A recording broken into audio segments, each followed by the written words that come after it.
I do like a good road trip, Fingers Malloy. I like to get on the open road, me and my vehicle, and a nice cold beverage of a non-alcoholic variety because I don't want to get pulled over.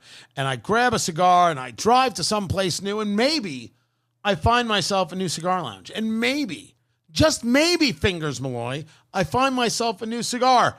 Maybe I find the love of my life. That's all three right there in one spot. It's eat, drink, smoke. I'm Tony Katz. I thought you were done. Fingers. I see the problem. I stepped on you. Should we start over? No. Are you sure? Yes. I'm Tony Katz. So that right there is America's favorite amateur drinker, Fingers Malloy. Yes, those are all three things. But I didn't find love. I did find an interesting cigar on a road trip out to Ohio. This is Foyle, Foyle. Admittedly, I had to look it up. I had never heard of the brand before. I had never seen this box press, 5x54, which means it's 5 inches long. Always makes Fingers Malloy laugh. And the ring gauge is a 54. That's the diameter of the cigar or how thick it is around. Again, with the laughter. Now, Foyle seemed to get a lot of coverage 2014, 2015, found things from Half Wheel and a host of others, all saying very, very nice things about them. They've got a myriad of cigars to look at. This is a really beautiful feel of a cigar, weight of a 5-inch cigar, Robusto. It's got a nice bit of oil to it. I'm telling you, I wasn't able to find out much, but when I'm feeling of the cigar, when I'm looking at the cigar, it's beautiful. It is. And listen, we haven't gotten to price point at all, but this screams to me a golf course cigar. Right? With the box press, it's got a nice hand feel. It's a little hefty for a Robusto. Dare you say beefy? It's beefy light. Have we ever described a cigar as beefy light? No, beefy means it's got weight to it. Wiffle ball bat refers to the fact that it's too light. It just does not feel right in the hand. That's part of the Eat, Drink, Smoke dictionary right there. You might want to grab that wherever fine books are sold. Wait, we should have to write that first. We have to write that book first. Yes. And then, I'm with you. The hand feel on this is fine. Now, 5 inches is not usually where I'm at. Not usually a guy who does the Robusto size, but I do like trying the new things and the good things. You've just lit this up, Fingers Malloy. As you smoke it in, what do you think? There's a breadiness. Also, add a little bit of cocoa. So far, so good. And I'm really starting to gravitate to Robustos. Really? Yeah, for when I'm out tending the grill, where it's going to be if I'm reverse searing some steaks or something, because I smoke ridiculously fast, 45 minutes to an hour. That's perfect for me out on the grill.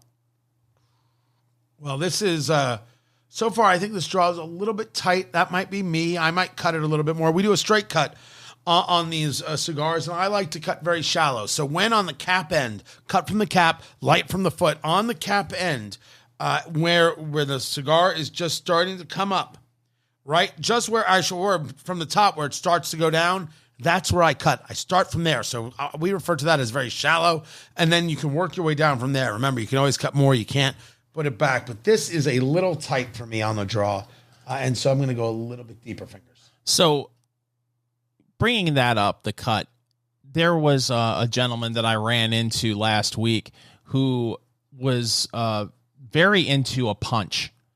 And so not the cigar, but instead of a V cut or a straight cut, using a punch. Right.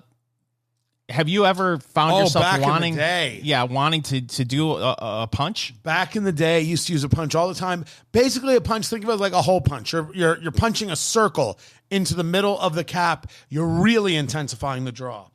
If you have substandard cigars where you're trying to increase the flavor, I get it. There's a place for it. If you want to take a strong cigar and just make it near brutal, just real intensity, punch. That is a personal preference thing.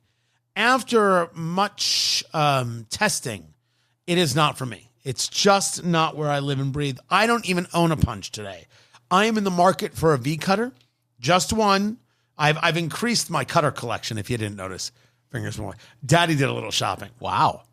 Daddy found some deals. Oh, look at them over there. Daddy found some deals on the Opus X Society. And yeah, so I got a matching set.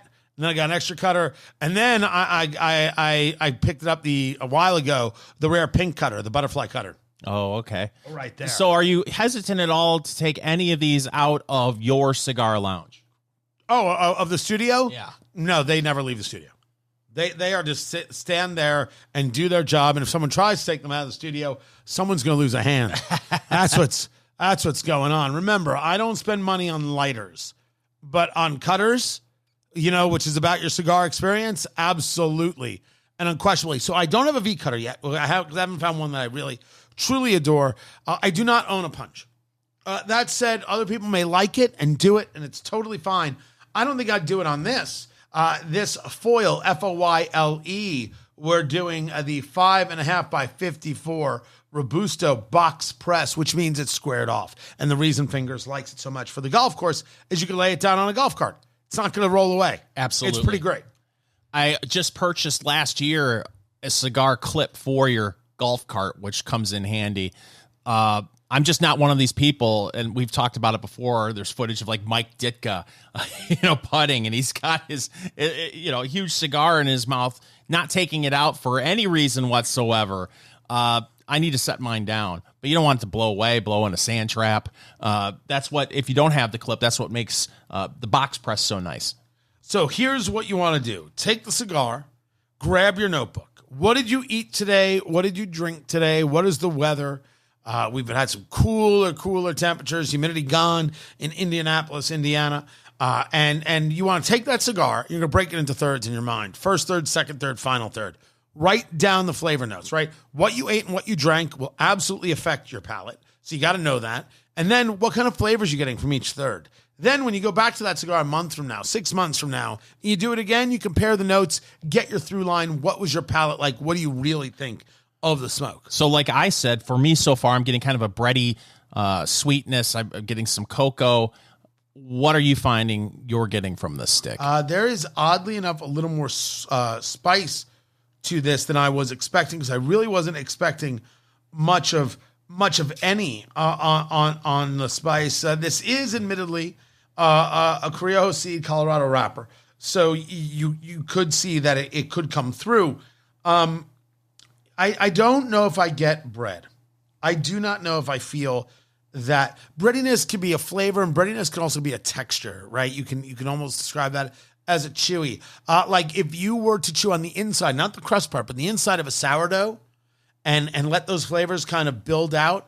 Do that, and then be like, what cigars match that? That to me is the best example of bready. And for me, it's sourdough. It's not white bread or anything else like that. Still a little tight for me right there. I don't know if I'm going to cut again. I might do what they call the old pinch and roll. The old pinch and roll. Where you try and open it up. We'll get to that. Is it in the humidor? Well, that all depends on price. We're going to see how this thing smokes from Foyle. This is their box press Robusto, Foyle. See if you can find it wherever it is you get your cigars.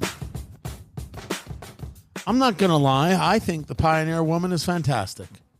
I'm not going to lie, Fingers Malloy. I think she's hot. People are lying about the Pioneer Woman? Well, the way she cooks is hot. And I don't know if they're lying about her, but I won't lie about the Pioneer Woman. She can make some food. I will fight anyone to the death who would lie about the Pioneer Woman. You don't know who she is, do you? Not a clue. Eat, Drink, Smoke. I'm Tony Katz, and that right there is America's favorite amateur drinker, Fingers Malloy. When we talk about the Pioneer Woman, a fantastic cook, really built quite a career for herself with these more like down-to-earth, homespun kind of recipes. Ree Drummond is her name, R-E-E. Ree Drummond is who we're talking about. And she is the one who had the recipe for the watermelon feta orzo salad. Which isn't real. It's brilliant.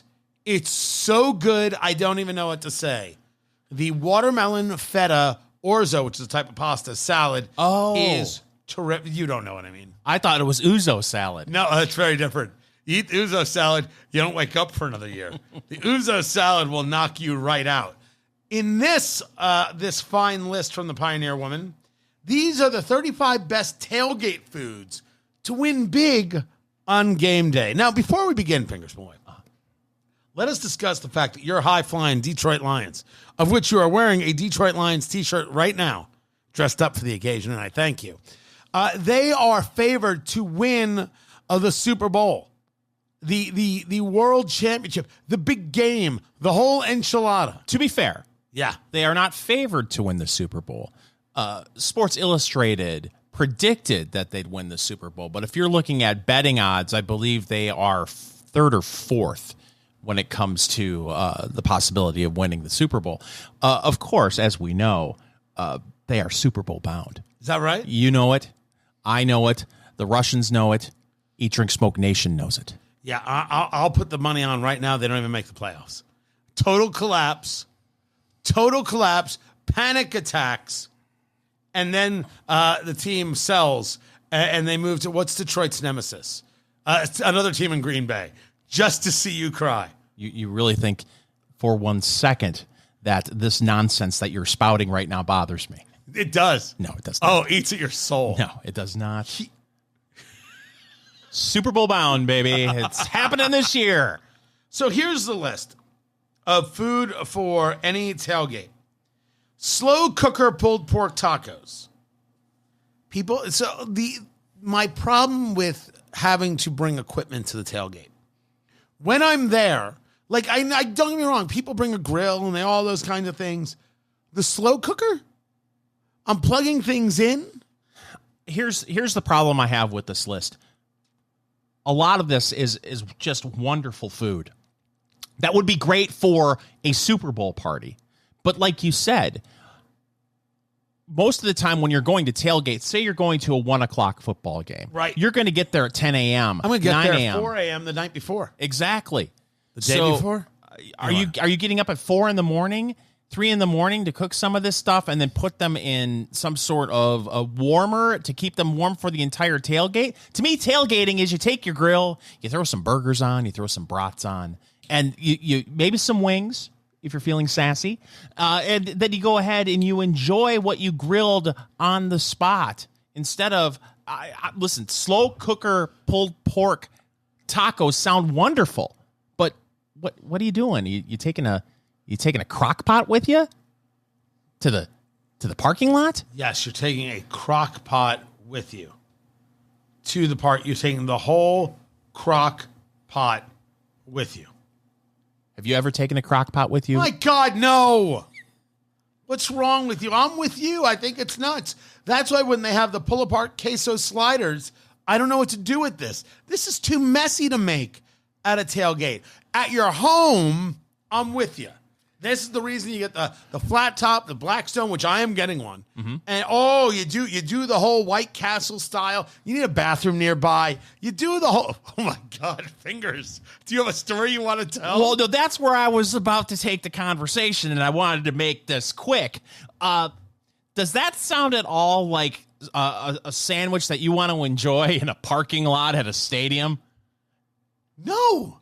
The pull-apart, but I'm willing to, I will bet money on the recipe. The pull-apart queso sliders right here. You get the 12-pack of slider rolls, or you can use the King's Hawaiian, whatever it is you got. A pound of ground beef. You got the onion chopped, salt and pepper, a cup of cubed Velveeta cheese. Well, that right there, Fingers Malloy, that is the telltale sign that you're going to need something nearby. Just take that cheese, throw it in the porta-pot, eliminate the middleman altogether. You need a 10-ounce can of the Rotel or the chopped tomatoes and green chilies. 12 slices of pickled jalapenos brings down the spice a little bit, so that works. And then 2 tablespoons of melted butter. It all sounds wonderful. So good. Don't want to eat it in public. And that's exactly it. And then they have the garlic parmesan pretzel mix, which, so basically this is a really cool take on Chex Mix. Now that's perfect for a tailgate. Right? Pretzels, pretzel twists. You got the squares, like so different styles of pretzels. The salted butter, garlic powder, sugar, Worcestershire, and Parmesan. You melt all the stuff together. You put it on the parchment paper. You lay out all the pretzels. You pour this on. You bake it and then boom, you bring it with you. It's delicious. It's savory. It's salty. It's good. You eat it by a handful. Your hand's just a mess. You know, you wipe it on somebody else's jersey they paid $482 for. I get it. Wonderful with beer. Wonderful with your tailgating beer. These are things that make sense. But there are things that don't. For example, football cereal treats. Basically a Rice Krispie treat shaped like a football. No, this is a mistake. I'm sure it's great for a kid's party, not great for a tailgate. Not that everything revolves around alcohol, Tony, but let me tell you, back in the old days when I lived in Michigan and I was a season ticket holder for the Lions, and they played at the Pontiac Silverdome, we used to get there at 7, 8 o'clock in the morning with a box of donuts and apple cider, except more like cider beer. Right. And they went wonderfully together. Yes. Donuts, apple cider beer, which was great. You go and you buy your donuts. More enjoyable than having to bake some sort of football cereal treat. The moral of the story is that the tailgate is better when it is simpler. That's the way it works. There's a reason to do things that are set up for you, easy to cook, easy to serve, easy to toss, that don't require steps and don't require, like Fingers is talking about, all of the pre-work because you just don't want to get up that early to do it. Beef empanadas is on the list. Oh, that makes perfect sense because that's a heat up thing. You can make those early and you make like 100 of them and then you put some in the freezer for the next day or the next week and you take them with you, you heat them up, you grill them up, boom, serve them, done. I can't believe I'm about to badmouth the Pioneer Woman. I feel like this list was originally made for the Super Bowl, and then they just repurposed it for tailgating. You think that's what happened? It may have happened. Do you think they clickbaited you? I think Did the Pioneer Woman, Ree Drummond, clickbait you? Pigs in a blanket at a tailgate? Oh, 100 of them at least. As a matter of fact, go get me some right now. Eat, drink, smoke. It is your cigar, bourbon, foodie extravaganza. It's good to have my voice back. The allergies had ripped it apart, but now I sound like a young Jerry Lewis.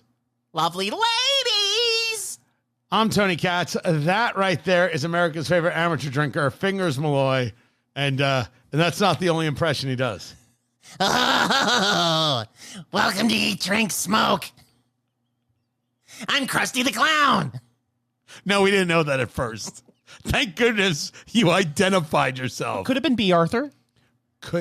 Wow. How's she doing? That you don't want to know. Oh. But B. Arthur never sounded like that. Suzanne Plachette. Oh. There it is. Yeah. And that's how Fingers Malloy and I let you know how we're hep with the new generation.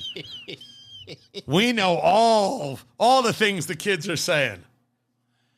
B. Arthur, Suzanne Plachette, Krusty the Clown. By the way, they all went to high school together.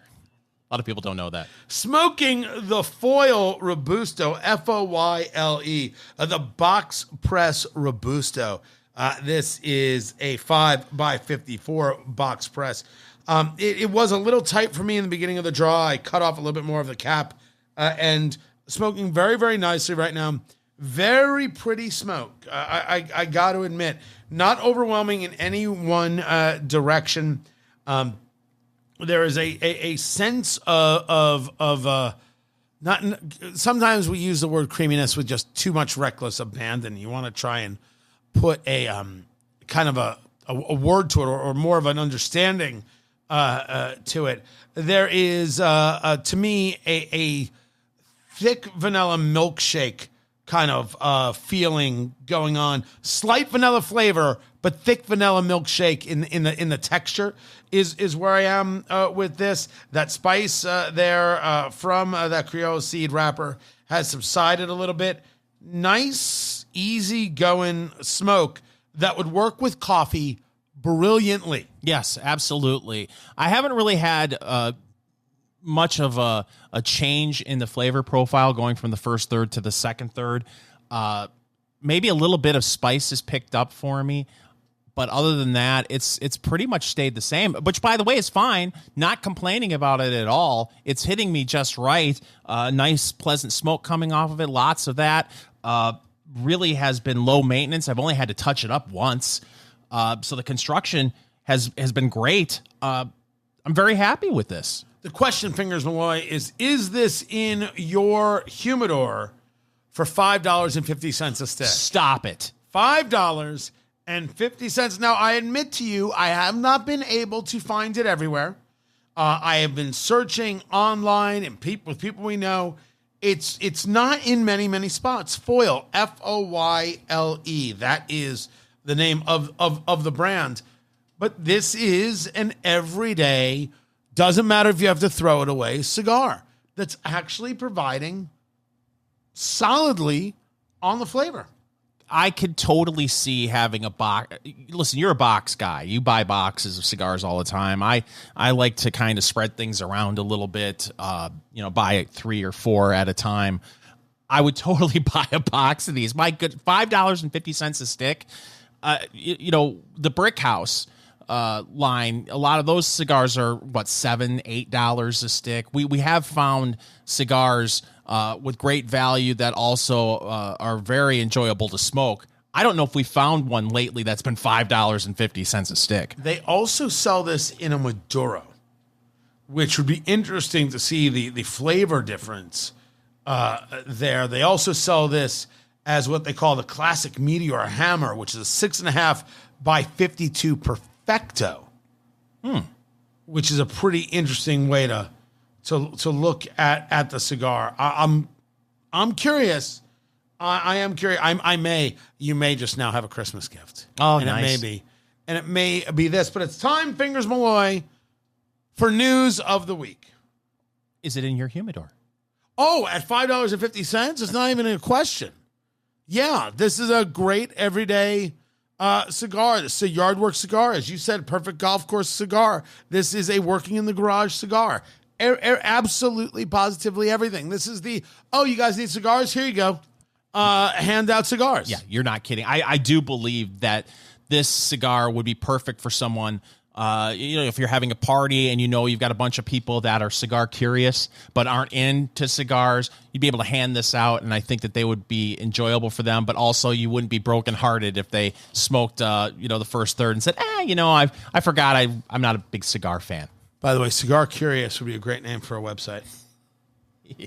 That's I'm looking it up right now. Yeah, make sure you purchase it before you say that online. Yeah, right? Do I have time? I said nothing. Prank call. It's time for news of the week. The New York Post has a story. Did you just sigh before you said that? Okay. Here's why I sighed, Tony. As you know, people around the country who work in newsrooms, by the way, a lot less of them than, say, 10 years ago, who work in newsrooms, like to call me Johnny Good News. That's right. Because I just love to share the good news to Eat, Drink, Smoke Nation. Look, I try my darndest, Tony, not to be a negative Nancy. But I don't know if you've read the papers lately. Not a lot of great news out there. Yeah, I haven't read them. I haven't. I stay far away from it. What's going on? So That's that problem. Macy's is continuing their plan to close 150 stores across the country. Macy's is struggling, but what's interesting though is this story is actually from TheStreet.com. Is there's this kind of narrative out there that malls are dying around the country. And that isn't necessarily true. It feels like older malls are dying. But shopping at indoor malls and outdoor malls were actually up 2.5% and 2.4% respectively compared to 2023. So, their malls are struggling. A lot of older malls. I know my hometown of Saginaw, Michigan, the old Fashion Square Mall there. The anchors there were Macy's, JCPenney's, and Sears. Sears, of course, is gone. I'd say that mall is probably 60% empty at this point.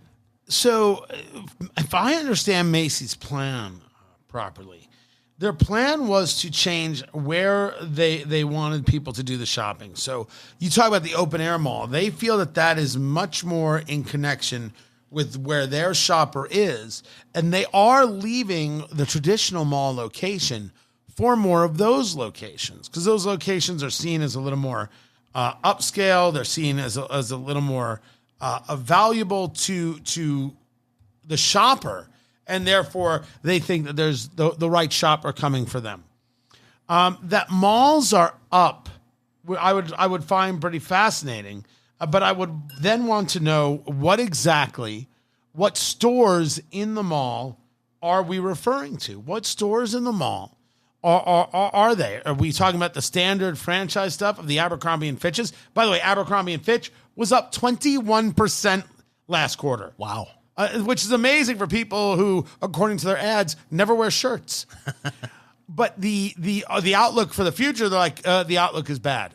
Holy hell, Dollar General said the outlook is very rough because their consumers don't have expendable cash.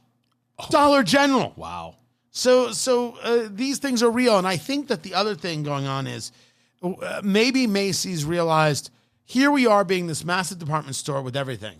What if we paid a lower rent, because we're taking basically half the space in these outdoor malls, and we better curated what it is that we're selling to the customer and the customer we want anyway.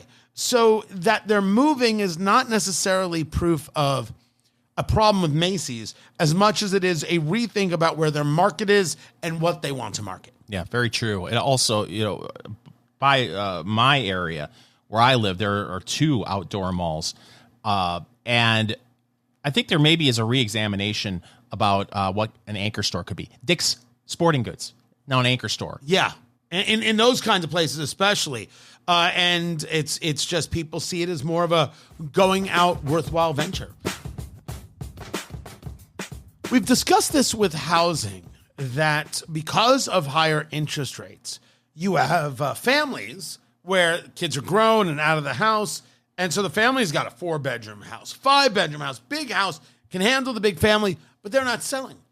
They're not selling because even if they choose to downsize, the price of a new place, a 2-bedroom place, something like that, with these interest rates that have been at 7.5% for a while there, it becomes too cost prohibitive. We're now seeing interest rates below 6.5%. Certainly it's helped some levels of the market move. But if you already made up your mind that you weren't going to sell, not as many people are now apt to say, well, the rates are down. Now it's more affordable. Okay, let's go downsize. They've made the decision to stay where they are. It's Eat, Drink, Smoke. I'm Tony Katz. That is Fingers Malloy. Find everything at eatdrinksmokeshow.com.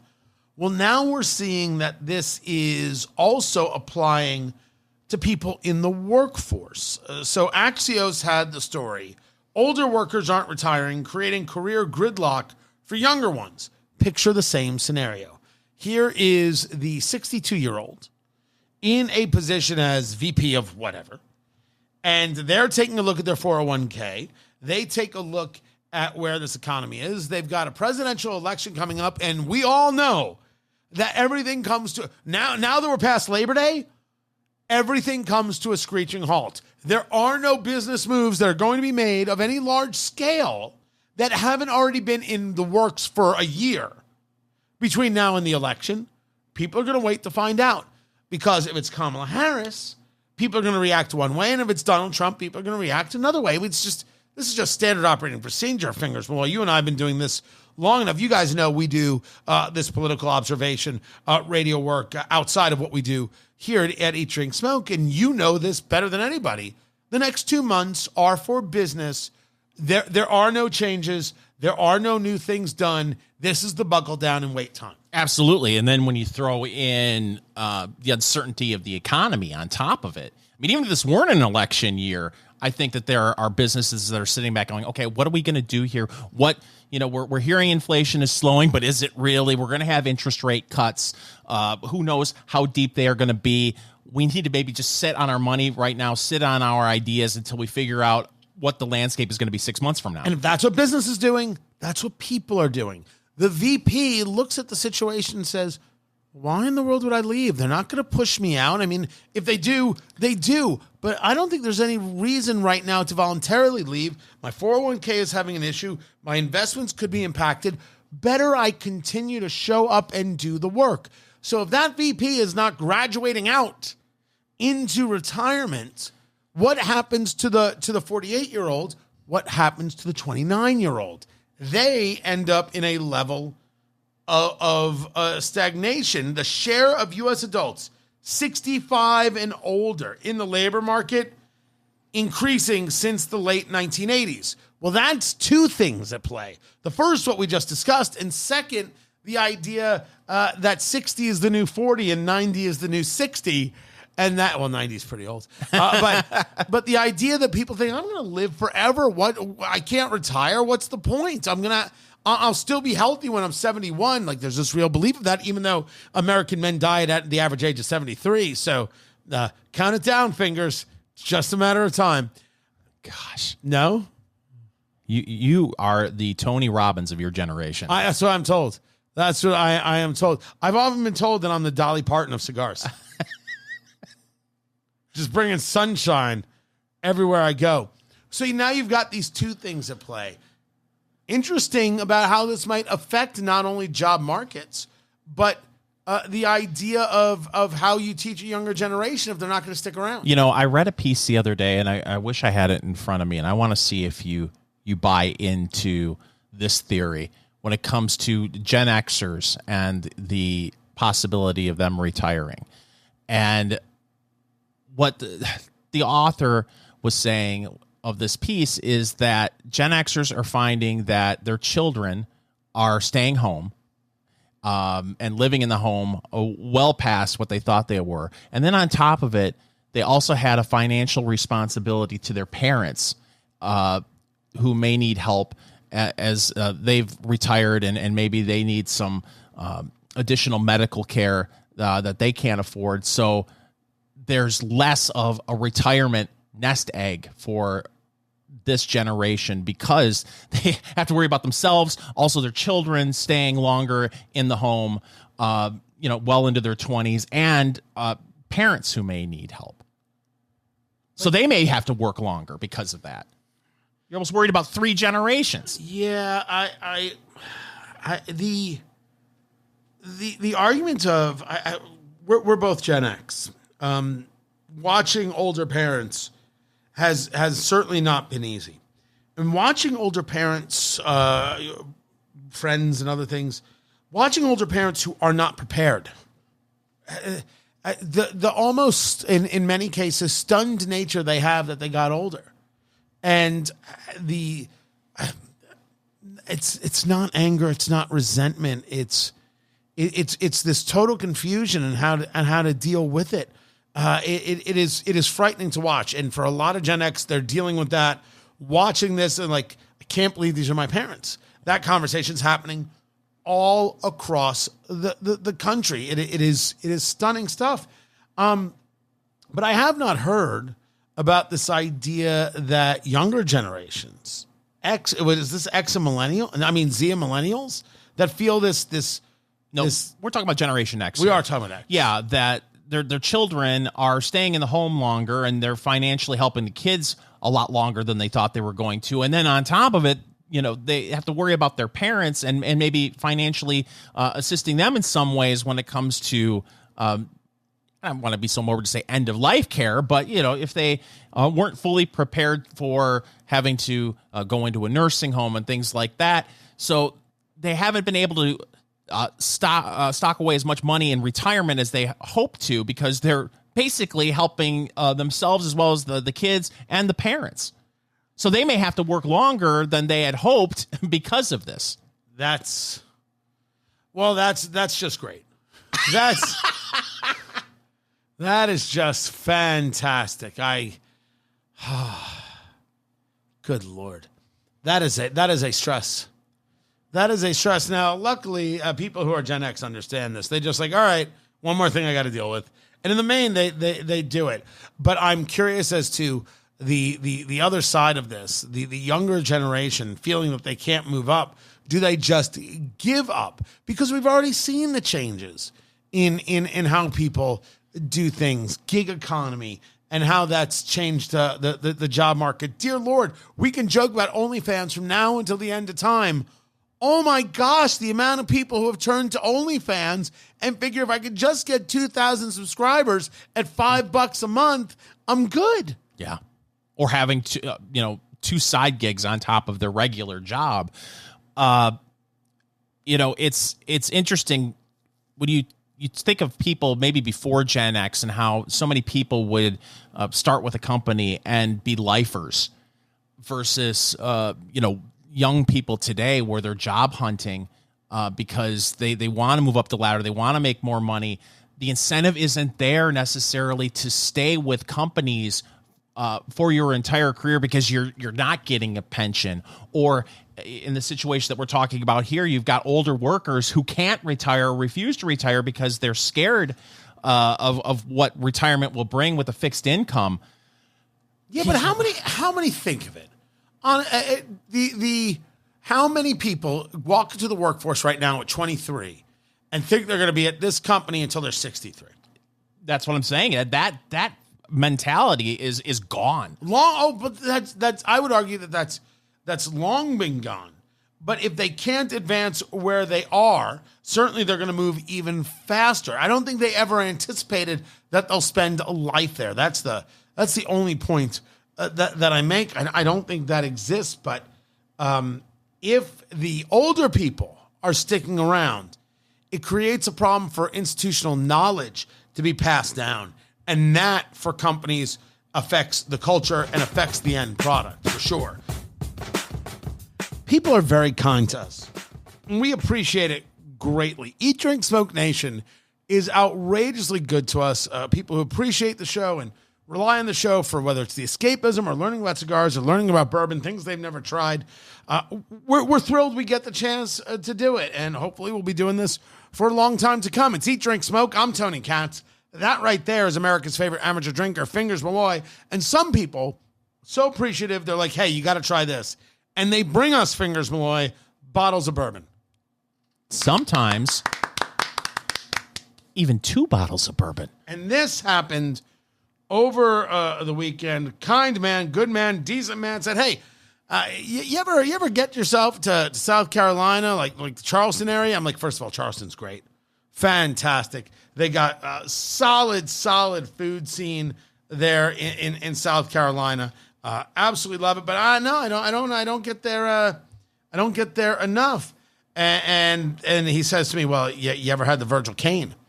And I said, why no, I haven't. The Virgil Kaine distillery. You can actually go to virgilkaine.com and find out about them. A whole host of bourbons out of South Carolina. They've got a rye as well. And he said, no, you got to try this. The Virgil Kaine Ginger Infused Bourbon Chef Series, thoughtfully crafted with local ginger, lime, and cinnamon. Wine and cinnamon? Lime. Oh. Lime. Local ginger, lime, and cinnamon. Fingers, the man was insistent. He was proud of himself for being able to find it. He was thrilled to be able to share this with us. And I want you to remember that as you now slowly rip apart the idea of ginger, lime, and cinnamon. Go on. Ruin the man who listens to this show every single week and thought enough of us to spend his hard-earned money on the Virgil Kaine ginger-infused bourbon that is thoughtfully crafted with local ginger, lime, and cinnamon that you even haven't had the decency to try yet. Well, I'm going to try it right now. And as you know, Tony, my middle name, like my full name, Fingers Tiberius Open-Minded Malloy. That's what they call him. Yes. That's what they call him on Tinder. This is a very light-looking bourbon right here. This is almost pale. The color here is more towards the yellow than it is towards the ambers, the coppers, the bronzes, the reds, etc. Not really sticking to the glass all that much. And when you see it in the bottle, you're like, that is a lighter looking bourbon for sure. Yeah, absolutely. Now, are you a fan of ginger? In the main, yes. I do like ginger in certain foods. I don't know how I like it in my drinks. I don't know. We're going to take this on the nose. We start it neat, And we've got the Glencairn glass, right? It's got the foot and then it bows out, comes back in. Really allows you to concentrate the nose. Oh. Okay. That's fruity. Oh my gosh, what is that? I don't know. I know what you're saying, but I don't know. What is that? It smells like a specific type of liquor. Liqueur. It smells like a specific type of liqueur? That I can't put my finger. Oh, this is going to kill me. But that is sweet. That lime really does hit. That's kind of cool. Never have you gotten that kind of fruit. We've had dark fruits before. We've had orchard before. Almost fruity, like a fruit punch before. I'm going to tell you what I think it smells like off the air because I don't want to. I don't want to embarrass myself because it has been a tick since I smelled this liqueur. Hold on. But you just want to turn off your mic and then tell me? You want to turn off your mic and then tell me? No, you got to turn off your mic too. Oh wait, you're turning off your mic. Turn off both mics and tell me. Go. I don't know the last time. Yeah, that's what I'm saying. That. I don't know the last time. I'd share it with you people, but I'm trying to respect Fingers Malloy's, his reputation. Okay, but that if someone handed this to you on the nose, you wouldn't say, "Oh my goodness, I'm about to have some bourbon." There's a little bit of Christmas in this flavoring in the nose because the ginger kind of brings that. Then there's a little bit of, a little bit of island in this flavoring because of the lime. No alcohol, ethanol at all. I think the lime kind of represents it, but I don't think it is ethanol personally. Fingers Malloy, enough sticking our nose in here. You ready for this? I've been ready for this all week. We're going to do what's known as the Kentucky Chew on the Virgil Kaine Ginger Infused Bourbon. Move it around the palate, kind of get a feel for it. First sip to kind of set the taste buds. The second sip to really get an idea of what the flavors are here. Fingers, I ask you, what's going on? The ginger's there. There's vanilla. There's lime. It is sweet. Listen, if you are a traditional bourbon drinker and that's all you like, I don't think you're going to be a fan of this if that's what you're looking for.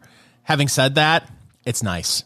So this comes in at 80 proof, by the way, with a mash bill, 60% corn, 36% rye, 4% malted barley. You would assume that there's a spice here, 36% rye. A tad, but that lime plays with it as well. And there's no sting on the tongue. No, it's 80 proof. I like it. I do. If you like, again, if you said I want a traditional bourbon, this isn't it. Right. But it's a nice sip and drink. All right, I'm going in the Virgil Kaine Ginger Infused Bourbon with the local ginger, lime, and cinnamon. Here we go. To your health. Here it is. To my health. He's going in, ladies and gentlemen. He is doing what we like to call the Saginaw Swish, the Memphis Munch, the Chattanooga The Chomp. South Carolina Swirl. Oh, there it is. All right. That is more cinnamon. It has a touch of Big Red, a very creamy Big Red. I get that way on the finish. No, I got it right on the palate. Really? Okay. That's freaking scrumptious. And I somewhere have vanilla ice cream. Do you want to make some milkshakes? That would not be a terrible idea. Like, that's what it's screaming for. Absolutely screaming for. I got to do it. Oh, okay. There is a little bit of vanilla going on because that's what's giving it that creaminess. I wouldn't say that there is particularly an oak. I think there's a touch of a chocolate that grows on the finish. That's interesting. I could be confusing that with another flavor. Oh, that is fun. That is fun. But what's weird, maybe the lime is muting some things that would maybe be too pronounced. Maybe the lime is cutting down on the ginger, allowing it to expand into these other flavors. Oh, is that fun? But the vanilla is about the only thing you get out of it that you would think, okay, there's a bourbon note to it. Because you're not really getting much oak. No, yeah, the slightest. Yes, I get how you could see this is more of a liqueur than a bourbon, but it is a bourbon. The question is it in our liquor cabinet? We'll go over pricing, and yeah, we're going to have to make some milkshakes. That's going to happen. I got to get my blender. Football season upon us, and Fingers Malloy is giddy, like a schoolgirl giddy. It's Eat, Drink, Smoke. I'm Tony Katz. That is America's favorite amateur drinker, Fingers Malloy. Find our books, Let's Go Bourbon and Let's Go Barbecue at Amazon.com. Recipes, tips, and tales from the pit. Let's Go BBQ. Everything you want to know about smoking, our theories and philosophies, recipes, great stories, all there in Let's Go BBQ, Let's Go Barbecue, and Let's Go Bourbon. The Bourbon Reader you've always needed. Our first book, the basics on bourbon, the laws, the story, the quotes, everything. Great for the bathroom. Let's Go Bourbon, Let's Go BBQ, available at Amazon.com. And with football comes food. And we've been talking about what to do for the tailgate, but you can go to the stadium. And they have now at stadiums turned food into an art form because they realize that people will pay because they want that as part of the experience. And we have the list of the best food item at every NFL stadium, and the Atlanta Falcons with the brisket grilled cheese sandwich. By the way, an unsung is the brisket grilled cheese sandwich. Brisket on a sandwich done this way is a spectacular move every time. I'm ashamed to admit that I've never thought of making a brisket grilled cheese sandwich. I don't understand. I mean, I've done the brisket sandwich before, but never thought of doing the whole brisket grilled cheese. So what kind of bread do you use when you make it? I think you use anything, but if you do it on the sourdough and you try and do like a brisket patty melt kind of thing, I think that's the absolute way. So do you add grilled onions to it, or is it just brisket, cheese, and the bread? I think you can add any grilled onions to anything. Yeah, I think it's just fine. Some people do like the Texas toast. Yeah. And do the grilled cheese with that. You know, over with the Baltimore Ravens, they've got a crab and corn chowder. It's Baltimore. It makes perfect sense. Those people will do it anywhere, anytime. I wouldn't do soup at a game. Okay. I just thought to myself, there's no way I would do a chowder at a football game. But now that I think about it, cold December day, that chowder is going to hit you just right. Right. Over there for Carolina, it's Duke's Carolina Gold Barbecue Pork Mac and Cheese. This is a branding thing. But pork mac and cheese, of course, it's North Carolina. Again, perfect sense. That's exactly what you're going to do. The Chicago Bears have something called the Sack Attack, Fingers Malloy. It's 3 4-ounce patties, sliced cheese and nacho cheese, bacon, coleslaw, and onion rings, all served on a brioche bun, and it's $17. A bargain. Oddly enough, a bargain in today's America. But you had me with all those ingredients except the nacho cheese. What's your damage? The sliced cheese, absolutely. You throw the nacho cheese in there, and that just seems like a huge sloppy mess that will make the whole day end in the Soldier Field bathroom. Well, that's how the day is going to end regardless. Right? After watching the Bears play, you're going to get sick. They're going to be good this year. Of course they are. The Denver Broncos have the Colorado Tater Keg. It's loaded tater tots, and it's, all right, so it's a tot, smothered cheddar cheese, pork green chili, and pork belly, topped up with green onions. Now, the way I see this, and it could be the wrong photo, they have it on bread. I don't think they mean to. I think that this is the wrong photo because there's no way you're putting this on bread. You're putting this in a giant like paper bowl, like a paper boat, and then you're throwing it away along with your dignity. The tater tots would be the base, Right. So Wouldn't be on bread. unless you put the bread down and then you put the tater tots on top of the bread. Like a tater tot spread. Oh my goodness. For the Detroit Lions, or as you would say, the high-flying Detroit Lions, the best food item is the dessert nachos. Fried flour tortilla, topped with chocolate ganache, Nutella spread, marshmallow fluff, chocolate-covered Michigan-grown cherries, And then you immediately get a Wilford Brimley telling you about diabetes. Tell me that doesn't sound wonderful. Have you enjoyed some Michigan cherries in your day? No. I am not a cherry guy. No? Never. I don't like cherry pie. I'm telling you something, in the fall, in northern Michigan, enjoying a cherry fritter using fresh Michigan cherries. Chef's kiss. I'm sorry we don't have the right music for it, but if you could just do a Morgan Freeman impression, growing up as a child, we'd pick those cherries along the coast of the mighty Great Lakes. Mom would then take those cherries and slowly work them into some of the finest pie you've ever tasted. That's your Morgan Freeman? That's what you shut your mouth. I'm doing what I can here. We're on a budget. Yeah, it's my Morgan Freeman. Like Morgan Fairchild. You want to hear my Morgan Fairchild? That pie was the greatest pie I've ever tasted. I'm Morgan Fairchild. Want to hear Morgan from Morgan and Morgan? Please. Nothing better than that pie. Morgan and Morgan, for the people. By the way, when the podcast comes out, the name of the episode will be Nothing Better Than That Pie. Honestly, that's our next podcast. But there is one food that is defeating all the others in the world of what is it that I'm looking at here. Fingers Malloy came across for the Arizona Cardinals. This is the cotton candy burrito. Fingers Malloy, how would you explain this to other human beings? I mean, what do you say about this? It's a cotton candy. It looks like a Twinkie, doesn't it? Right. It looks like so the outside looks like cotton candy. Yes. And then you break it open. And what prizes do you have in there? Fruity Pebbles, Fruit Loops, marshmallows, Tony's favorite candy, Skittles, mini M&Ms, gummy bears, and in case you needed a little bit more sugar, you got to have sprinkles. But you understand this is ice cream. This is a dessert.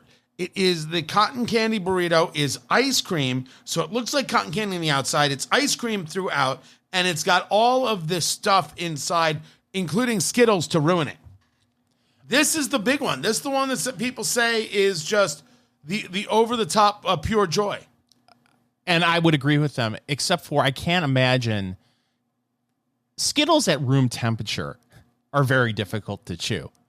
When you got it cold like that, ice cream, you're chipping a tooth, right? Oh, this was invented by your local dentist. 100%. I wouldn't want this. Like it's too much. But when the kids are there and the kids are like, Dad, then you're like, all right, $23 later. And they have 2 bites. You're like, now I feel sick. Can we go home? It's only the third quarter. We're coming back. Dad, I have to go home. And then you miss the greatest game ever. And you're like, I love having kids. I love having kids. And here's the thing. You make that huge investment, and then you have to just have a $6 hot dog because the cotton candy burrito broke the budget at $25, $27. We're just making up prices at this point. Clearly. Clearly we are. I just want the simple stuff. At least my kids do. They, like to the couple games we've gone to, maybe a hot dog, really the soft pretzel. That's the king right there, and it remains so. And if I had a soft pretzel, I would dip it into the milkshakes we're about to make with the Virgil Kaine ginger-infused bourbon. That is coming up next. Eat, drink, smoke. It is your cigar, bourbon, foodie extravaganza. I'm Tony Katz. That right there is America's favorite amateur drinker, Fingers Malloy. We're making milkshakes. We said we would. This was not the plan at all, but we had someone hand deliver to us from Virgil Kaine out of South Carolina, the Virgil Kaine ginger-infused bourbon with the local ginger, the lime, and the cinnamon. And Fingers Malloy, it's better than you thought it would be. Absolutely. And, you see bourbon and you immediately think, okay, this is going to taste like bourbon. That ginger-infused bourbon, it is not what you would think of as a traditional bourbon. Right. When you get a little bit of vanilla, yep, but you get the ginger, there's lime, the cinnamon on the finish for me. You said you got the cinnamon right away. Oh, right away I got the cinnamon. And the one thing we agreed to is that this would be fantastic in a milkshake. So I pulled out the blender. This is a Ninja. This is a Ninja blender right here with the tall contraption on top, and we've got some ice cream that's locally sourced from Mandy's in Brownsburg, Indiana. So I'm putting like 6. I already got 3 in there. Putting 6 cups in there. Fingers Malloy. Wow. You think that's enough for us and the entire block? I think. All right, I can do just 4. It's totally fine by me. It's just that the ice cream's pretty hard. Well, I look at me. Do I look like I'm going to refuse more milkshake? No. If I have to have a little extra, I will do that for Eat Drink Smoke Nation. All right. Well, first let's start because right now it's kind of like stuck in there. We'll just get some milk going. Maybe melt some of that. Just is that real milk or is that almond milk? No, that is whole milk. Oh, it's not almond. I hate you. That is not almond milk. Now we're gonna do exactly what one should do when doing radio, which is we're going to run a blender. Is what we're going to do. If I could figure out how to do this, I would run the blender right here. I can't get it on. Fingers more. Is there a little button there that you have to push? You have to. That's a release button. It's not the. Why isn't that going on, Fingers more? This works so well in rehearsal. I know. We'll re-record it again. I don't have a problem with it. I literally cannot get this on. You have to hit stop. A few moments later. All right, it's on. I figured it out. Fingers Malloy is like, do this, and he was a genius. So now I've got it in the blender, and I'm going to just turn on a little bit before we add the bourbon. This is going to sound great on radio. Oh, yeah. I don't know what's going on. Like, the ice cream is not getting in there, Fingers. The key is to get the ice cream into the blender. Oh, it's so frozen. I think that's a problem. Maybe you need more milk. Maybe we should have rehearsed. I don't know. I think you're right about that. Maybe I do need more milk. I'll put a little more milk in there. I don't mind. I mean, I bought it for a reason. This whole milkshake idea. There are so many times we look at a bourbon, we're like, you know what this needs? This needs ice cream. This is not crazy. This is not wrong. You should be doing this in your life. There we go.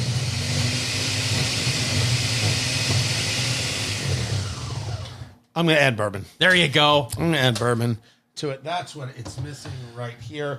The Virgil Kaine ginger infused bourbon. Do you make bourbon milkshakes at home? Not too often, but I do have the same blender you have, and but I used it to do juicing. A little kale. So he's got 6 cups of ice cream. It looks like about a cup and a half of 5 cups of ice cream. It looked like about a cup and a half of milk and a nice healthy pour of bourbon. Should I pour a little bit more? I think let's see how that goes. This one right here, just as it is. Yes. All right, but if you need to add more bourbon, that's fine too. I'll do it. Oh, you can feel the love, ladies and gentlemen. Oh, that's beautiful. Oh. Beautiful. That is gorgeous. It's that moment when you realized you've made some great career choices. Great. Should I put in a little more ice cream? Does it look a little thin now? I'm thinking it might look a little thin. Okay. I'm thinking it might look. Yeah, a little more. A little more ice cream. Just one more. And you should probably add a little bit more bourbon. Just clearly. For character. Clearly. Now you say to me, hey, Tony, does this make great radio? The answer is I don't know, but it's going to make a great milkshake. And I think that's what really matters. The Virgil Kaine ginger infused bourbon. And there. There's beautiful. Extra splash for color. That should thicken it up right there. We get paid for this. One more shot.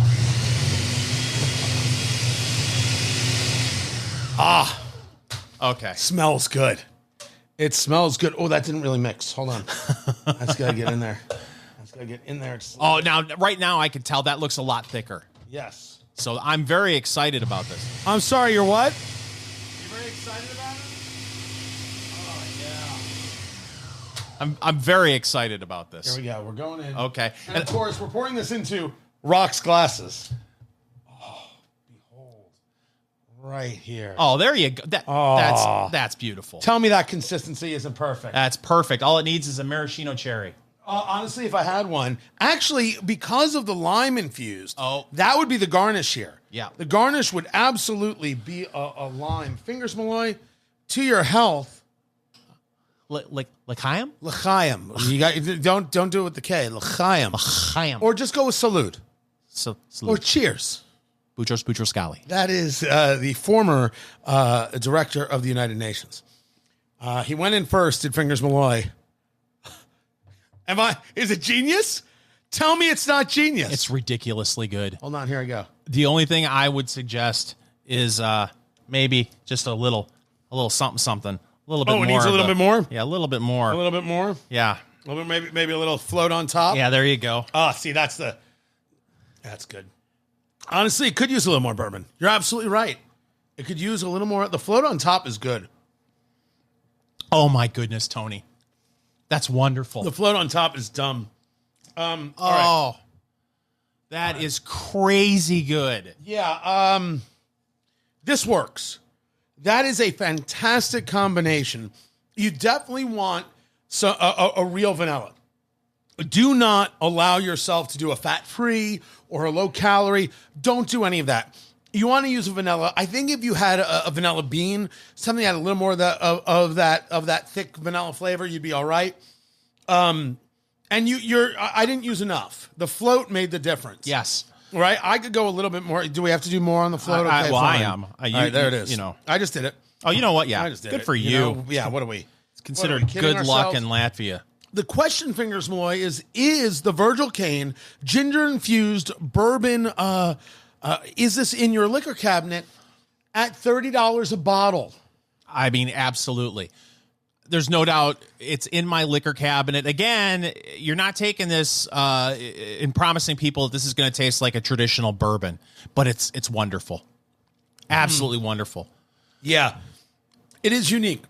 Now, having it neat, the one thing that was interesting is that it hit a little bit heavy on the stomach for me. It did hit with a little bit of a punch there. There was no burn in the throat or center chest or anything like that. But as this overall flavoring, in addition to in a milkshake, in some of those things, yeah, this is solid. This is your mix favorite for the non-traditional mixed drink item. And here's the thing: when we started with the review, I tried to think to myself, okay, other than drinking this neat, what would you use this for a cocktail? And I really, off the top of my head, I was really struggling until you said milkshake. This is perfect for a milkshake, but I don't know what else I would use this for a different cocktail. I think you'd have to get kind of super inventive in what you do it with. I think that maybe this with club soda, just in that kind of fizzy feel, might really work for a lot of people. This is not for Manhattan. This is not for an old fashioned or anything like that. I wouldn't go in that direction. But that if you start thinking non-traditional, where does ginger and lime really take you? And cinnamon, I think that the directions like the milkshake is probably a great one. Tony Katz. Yes, sir. Super genius. I have been saying this for years. I've been telling my doctor. I have been telling my banker. Super genius. I'm about ready to drink this so fast I'm going to give myself a headache. I only hope to be able to watch it happen. Oh, it's so because good. then we've got to drink the rest of this and we can add more bourbon to it. Oh, genius. So down that. Get it done. There he goes. Keep it here, everybody. Still drinking milkshakes. We added a little more bourbon. Don't you judge us. It's Eat, Drink, Smoke. I'm Tony Katz. That is Fingers Malloy. Find everything at eatdrinksmokeshow.com. Best episode ever. Comic book guy from The Simpsons. Right there. The Virgil Kaine ginger-infused bourbon. We added 2 vanilla ice cream and a little bit of whole milk. And it is a perfect milkshake, not too heavy. You will drink many of these. You know how sometimes in life, Tony, you're having a day and something comes across your path that is just perfect? This milkshake. It's a perfect day for it. It's not too hot, but yet it's not too cold. Beautiful day outside. It screamed vanilla milkshake. And then you said, we should add ginger bourbon to it. And it just took it to the next level. The Virgil Kaine ginger-infused bourbon. Good stuff. Well played. But it's time, Fingers Malloy, for News of the Week. Tony, there has been a national discussion about how big tech has had an influence on our society. Big Pharma having an influence on our They society. love to call it big, don't they? Yes, but nobody seems to want to have a national discussion about big pumpkin spice. Those people, they have a lot of control. And being, we have discussed on several occasions how I'm called Johnny Good News because of all the bad news I bring to the American people on Eat, Drink, Smoke. I couldn't do it anymore. I cannot give you another bad news story because apparently a lot of people like pumpkin spice, Tony. They do. To where they, and I'm going to do this only because Tony requested me to do this. I think pumpkin spice should be a lifestyle. You're getting weirder. Pumpkin spice should be in everything. It's Andrew Dice Clay come to life, and he's not dead. Yahoo weirdest. has the story, Tony. Yeah. The strangest pumpkin spice products of 2024. Ooh. So, we joke a lot about pumpkin spice. Tony is a huge pumpkin spice guy. Can't get enough pumpkin Doesn't spice. bother me none. I am anti-pumpkin spice. Right. I like pumpkin. I just don't think pumpkin spice is a lifestyle. Having said that, there are a lot of people who love their pumpkin spice to the point where there's a thing brought to you by the folks at Native, pumpkin spice deodorant. I'm sorry. Say what now? Pumpkin spice deodorant. Just in case you wanted to smell like a spiced latte all day long, there's a new pumpkin spice deodorant brought to you by a company called Native. Okay, I know what Native is, and they do make deodorant. If I'm going to smell like pumpkin pie, I want it to be because I've eaten so much pumpkin pie that I'm sweating out pumpkin pie. Some people want the meat sweats. I want the pumpkin pie sweats. That is a dream moment in my life. Yeah, we're taking things a bit too far. I had a friend who had to put bacon in everything. It was like, it didn't matter what it was. It's bacon this, bacon that, bacon cookies, bacon stroganoff, bacon everything. I cannot imagine being so committed to the pumpkin spice lifestyle that you say to yourself, I would really love some pumpkin spice deodorant. I can because it proves how cool you are. And then everyone's like, wow, you're wearing pumpkin spice deodorant. I want to be more like you. And then you end up being a cult leader. Everybody gets pumpkin colored robes. And then everybody has a pumpkin spice latte. And the next thing you know, it's a news story. And you can pair that, Tony, thanks to the good people at Good Earth Beauty, with pumpkin spice shampoo. Okay, this is different. This is very different. How the hair on your head smells versus how your underarm smells. Those are two different things. I could see pumpkin spice shampoo, and I could see a woman utilizing pumpkin spice shampoo, and I could see getting a whiff of the pumpkin spice shampoo and saying, hi there. What was that again? What? That was Morgan Freeman again. That Morgan Freeman impression works. Actually, that was my Morgan Fairchild. Hi there. Honestly, you should listen to the whole episode, people. Get the podcast. Wherever it is you get podcasts. EatDrinkSmokeShow.com. Don't forget to subscribe. Subscribe, download, and subscribe. Tell your friends to do it as well. Just grab their phone and download and subscribe and download. Eat, Drink, Smoke, wherever it is you get your podcasts. Eat, Drink, Smoke. Download it now. Oh, I can see the pumpkin spice shampoo. You go in for a hug, okay? And your nose meets the hair, and it smells a little pumpkin-y. I don't know, man. Is that borderline BO kind of? Wouldn't it make you think to yourself, okay, there's something going? Because you're not immediately going to say to yourself, oh, obviously this person is wearing some sort of pumpkin spice hair product. No, I would. If it was pumpkin patchouli spiced, then it's BO and homelessness. But if it's just pumpkin spice, probably from an affluent neighborhood and just a basic. Basic. That's all I'm allowed to say on radio. You're not going to be basic if you go buy yourself some pumpkin spice nail polish. Don't know what that means. from the Be Kind people, pumpkin spice nail polish. It has a finish that's warm, burnt orange, with a subtle shimmer. Okay, but it doesn't smell like pumpkin spice. Apparently, it just looks pumpkin-y. All right, well, that's fine. Okay. People wear all sorts of stuff. You know what? I'm fine with that. Yeah. Because you wouldn't know unless somebody told you. Right. Now, if they wave Do you their like my finger- nails? Yeah. They're pumpkin spice. You like my nails? They're pumpkin spice. I don't...